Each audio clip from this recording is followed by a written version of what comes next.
pour vous parler justement, vous faire un rapport, essayer de faire un rapport le plus exhaustif possible sur ce que nous vivons présentement concernant le risque d'une pandémie mondiale. On voit aller de ce temps-ci au réseau de télévision un peu partout à travers le monde, que ce soit TV5, que ce soit les réseaux américains, réseau canadien-anglais, réseau québécois.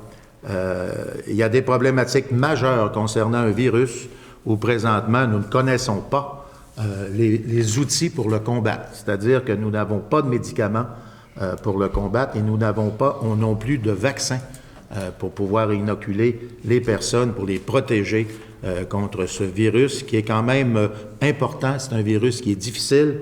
On voit aller problématiques majeures dans des pays aussi modernes que l'Italie, par exemple, où ils ont énormément de décès présentement.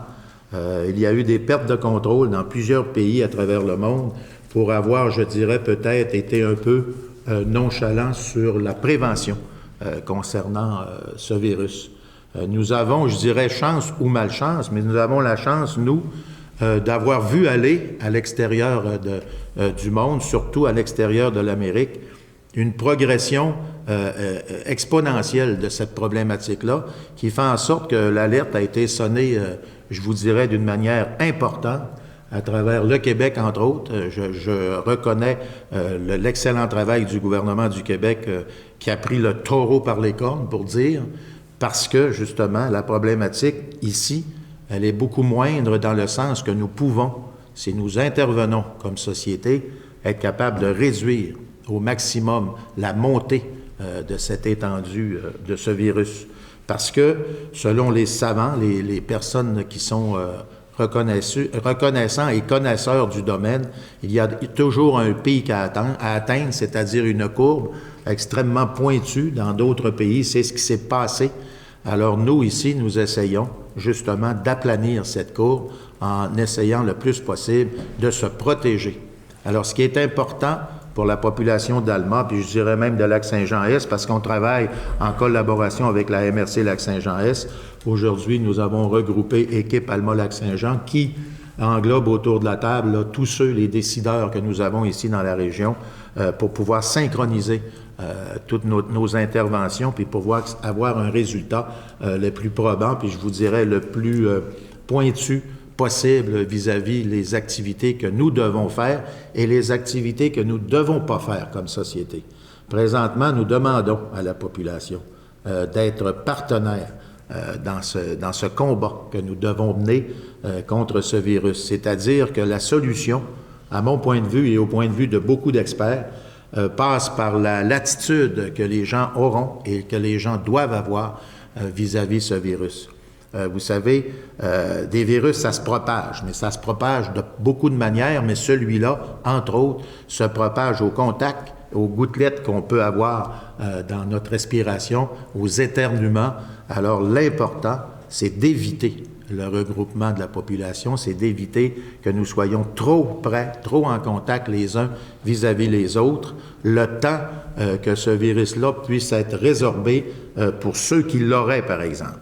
Et ce que nous avons aussi de positif dans la confrontation et le défi que nous avons, c'est qu'encore cet après-midi, le CIUS confirmait qu'ici, présentement, il n'y a aucune personne qui porte ce virus présentement et qui a été détectée pour étant porteur. Par contre, bien sûr, nous avons des gens qui ont voyagé, parce que dans l'ensemble, les experts le disent tous, ceux présentement qui ont été contaminés par ce virus ont été contaminés par des gens qui ont fait des voyages, qui ont été à l'extérieur du pays et puis qui ont contaminé certaines personnes ici au Canada. Dans notre région et surtout de notre côté, du côté d'Alma-Lac-Saint-Jean-Est, il n'y a personne présentement d'inscrit au niveau d'être porteur de ce virus-là et c'est ce que nous voulons maintenir le plus longtemps possible.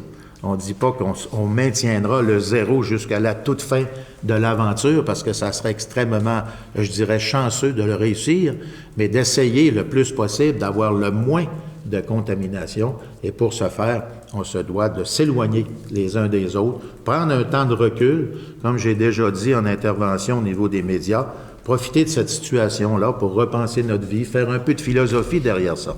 On ralentit notre production, on ralentit le travail que nous avons à faire.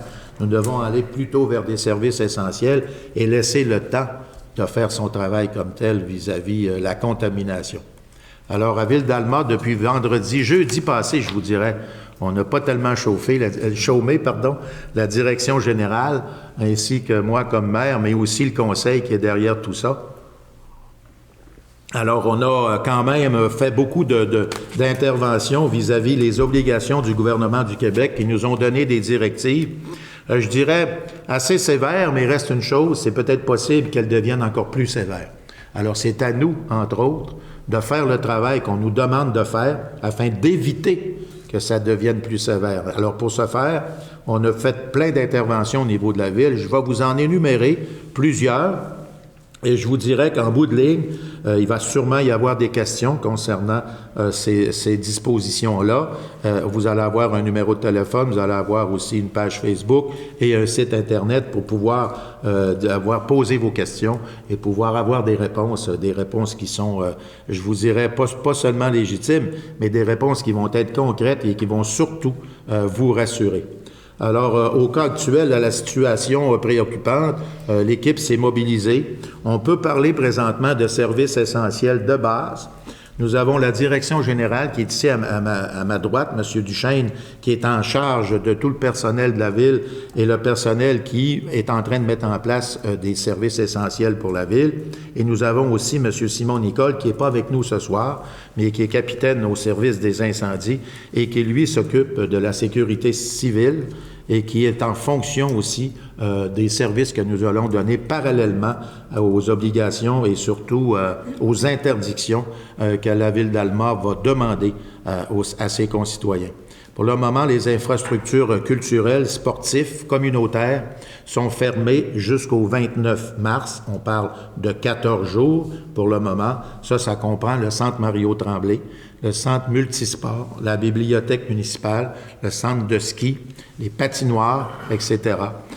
Tout cela en fonction justement pour éviter que la population se regroupe dans des secteurs bien précis et se contamine possiblement avec ce virus. Nous demandons la collaboration surtout des organisations utilisatrices des infrastructures. Ils ont cette responsabilité-là d'expliquer à leurs membres que c'est important de suivre la directive et prendre une pause le temps que ça fera comme réaction vis-à-vis le calcul et le décompte que le gouvernement du Québec et les services de santé auront à faire pour la suite des choses. Pour le moment, les spectacles de la boîte à Bleuets sont annulés et reportés jusqu'au 11 avril, c'est-à-dire dans 30 jours. Chaque personne ayant fait l'achat de billets sera contactée ultérieurement. Les différents services touchant l'administration municipale demeurent ouverts, travaux publics, urbanisme, hôtel de ville et incendie. Cependant, nous demandons aux gens de prendre le téléphone au lieu de se présenter directement, puisque la majorité des choses qui peuvent être réglées par téléphone plutôt que par présence physique. La Ville a mis en place un plan d'atténuation en cas de pandémie afin d'assurer le maintien des services essentiels, déneigement, l'électricité, le traitement des eaux et bien entendu le service d'urgence. Ça concerne entre autres la sécurité civile. Nous nous conformons aussi aux recommandations du gouvernement, bien sûr, parce que c'est eux qui ont la direction, je vous dirais, finale en rapport à ces exigences-là. Et je dois vous dire que ça évolue d'heure en heure. Alors, je ne peux pas, au moment où on se parle, vous garantir que c'est seulement ça que nous devrons appliquer. On verra par la suite ce que les experts auront à nous dire de ce côté-là. Nos employés, revenant de voyage, entre autres, depuis le 12 mars, sont invités à rester en quatorzaine, il ne faut pas dire quarantaine, parce que c'est 14 jours d'incubation, si possiblement sont contaminés. Alors ils seront invités, entre autres, ceux qui peuvent le faire, à faire du travail, de télétravail à la maison, mais ils seront isolés la période de leur retour de voyage. On parle d'à peu près une dizaine d'employés présentement qui demandent de la surveillance plus précise, mais sur le nombre d'employés à la Ville d'Alma, pour l'instant, on ne pense pas avoir de problème pour faire les services essentiels pour la suite des choses. Les conseillers, tout autour de la table ici, ainsi que moi-même, nous avons cessé nos représentations et différentes activités, puis je vous dirais que beaucoup d'activités ont été annulées en rapport justement au fait que ça serait des rassemblements qui pourraient être à risque. Alors nous allons essayer d'éviter, tout en montrant l'exemple, parce que c'est ce qu'on demande à la population, de faire attention à tous ces regroupements-là et rester bien peinard et bien tranquille dans notre cocoon à la maison.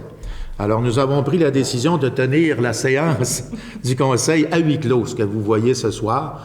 Personne dans la salle. Nous avons quand même Mme Lévesque qui a pris le risque de venir nous contacter, mais je pense que tout va bien se passer, surtout à la distance où elle est. Elle devrait sortir blanchie de l'histoire, mais ça demeure que nous allons vous garder informés, et par nos médias, et par la télévision, par notre radio locale aussi. Vous avez vu sûrement, je suis intervenu à plusieurs reprises et nous allons le faire encore pour maintenir la population informée et surtout l'évolution de ce que nous aurons probablement à ajouter à ces restrictions-là. Nous suivons la situation de près, surtout avec le CIUS, parce que tout ça, en même temps, est en fonction de maintenir le CIUS, je vous dirais, fonctionnel. Si jamais on arrivait avec une contamination extrêmement rapide, on embouteillerait nos hôpitaux, on embouteillerait nos ressources premières et surtout nos urgences, qui ferait en sorte qu'on ne pourrait pas donner de services de soins adéquats. Alors, c'est dans cette optique-là que, comme société, on se doit de travailler tous ensemble à réussir ce coup de force qu'on nous demande. Alors, nous recommandons, entre autres, nécessaires à la réussite, d'éviter les rassemblements.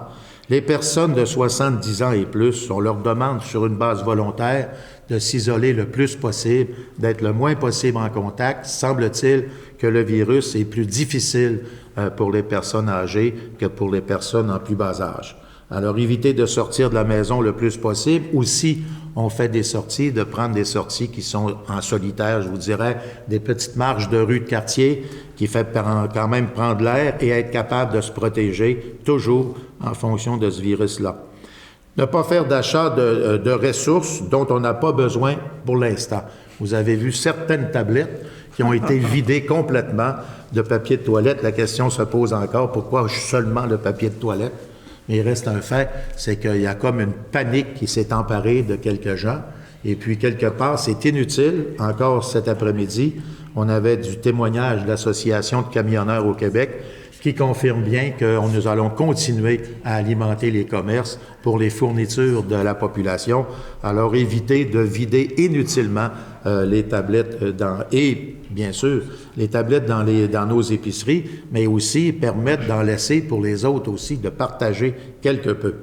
Ensuite de ça, il faut être solidaire, bien sûr, au niveau du gardiennage, par exemple, parce que vous allez voir, nous allons avoir des garderies, mais uniquement réservées pour les gens qui vont donner des services à la population, qui vont être là pour nous secourir. Alors, eux, on devra leur fournir des garderies parce qu'ils n'auront pas la capacité de s'occuper de leurs enfants comme tels.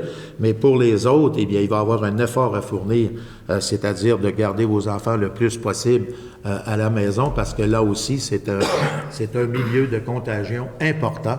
Les enfants, vous savez que c'est dur à arrêter comme tel, alors c'est mieux de les faire jouer dans la cour que de les faire jouer à 50, 60 dans des cours de récréation qui peuvent, par la suite, devenir très contaminants. Ensuite, c'est tellement simple, mais c'est tellement vrai, se laver les mains. Ça semble simple, mais se laver les mains plusieurs fois par jour. Vous voyez un robinet, un lavabo, du savon, vous vous lavez les mains le plus souvent possible. C'est une des meilleures solutions pour se protéger de ce virus.